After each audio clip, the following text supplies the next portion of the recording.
The instant my daughter slid the deadbolt from the other side of that cellar door, I didn't panic. I didn't shout. I stayed completely still, listening to her heels tapping across the kitchen above us, the sound echoing faintly like a warning. In that moment, I realized she had no idea what she had just done. Eleanor's hand found my arm in the dark. Her fingers were cold, brittle from months of heart troubles, and she held me with a quiet urgency that spoke louder than words.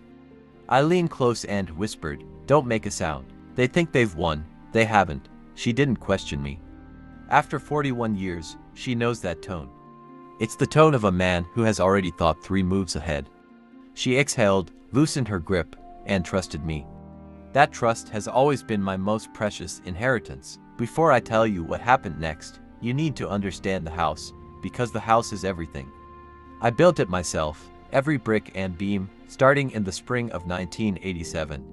I poured the foundation with my own hands, ran every wire, and mixed mortar for each stone on the facade. I was 34, freshly retired from a career as a structural engineer for Connecticut, cashing a pension that felt enormous to a man who had grown up with nothing.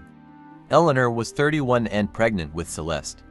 We decided that before our daughter entered the world, she would have a home worth coming into. 14 months later, we moved in 6 weeks before her birth. Eleanor painted every room while I hammered and drilled, and the house sat on 2.5 acres in a quiet Connecticut town where doors stayed unlocked for decades, until the world started changing. It was a 4-bedroom home with a sunroom that caught the afternoon light like a greenhouse and a basement I designed myself, half storage, half wine cellar. Early on, we kept canned goods and old tax returns down there, but over time, the wine collection became real.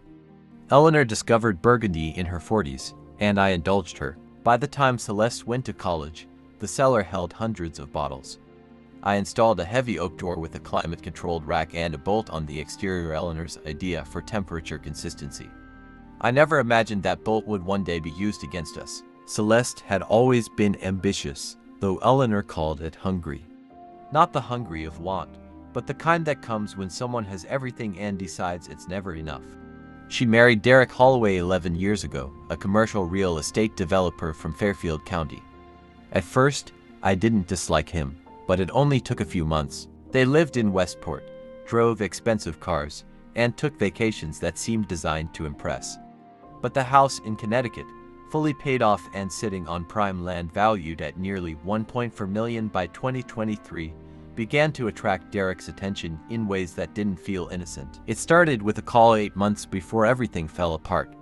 Derek suggested estate planning, using phrases like protecting assets and avoiding probate, mentioning a specialist attorney who could supposedly save thousands in taxes. I told him I already had an attorney, Patricia Okafor, who knew my wishes inside out. Derek insisted, saying Patricia was a generalist and this required expertise. I paused 30 seconds, called Patricia, and she said one thing clearly: don't sign anything without contacting her first. Eleanor and I discussed it, and she cried quietly, then said, "I always knew, Arthur. I always knew." The pressure came slowly, creeping in over months. Celeste began visiting more, bringing flowers and wine, reminding Eleanor of the daughter she used to be.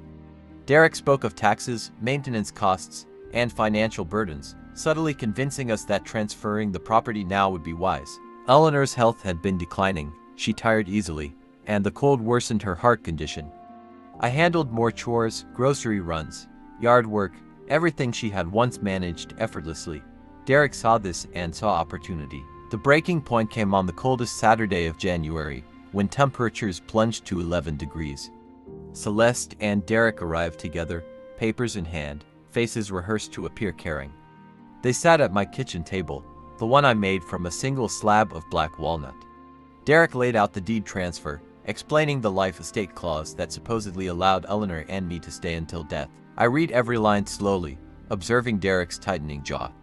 When I finished, I set the documents down and said, "Celeste, did you know a life estate can be revoked by the deed holder?"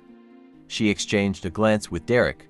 I said simply, "I'm not signing this." And that's when the mask began to slip. Derek claimed I was irrational, that I was risking hundreds of thousands, that Eleanor's health demanded I act responsibly. Celeste said we never trusted her, that we were tearing the family apart. I suggested they leave and think it over. That was when I should have noticed the warning sign. Derek's eyes flicked toward the wine cellar door. He knew the cellar, knew the oak door, the bolt. What he didn't know, and no one did, was what lay behind a hidden wall at the far end. I built that wall in 1988, after moving in. A concealed cavity behind the stone veneer, 22 inches wide, 14 deep, secured with a hidden catch. Inside was a fireproof box containing my will, trust documents, deed showing the property held in an irrevocable trust, and a letter from Patricia explaining the transfer was impossible without triggering a legal challenge.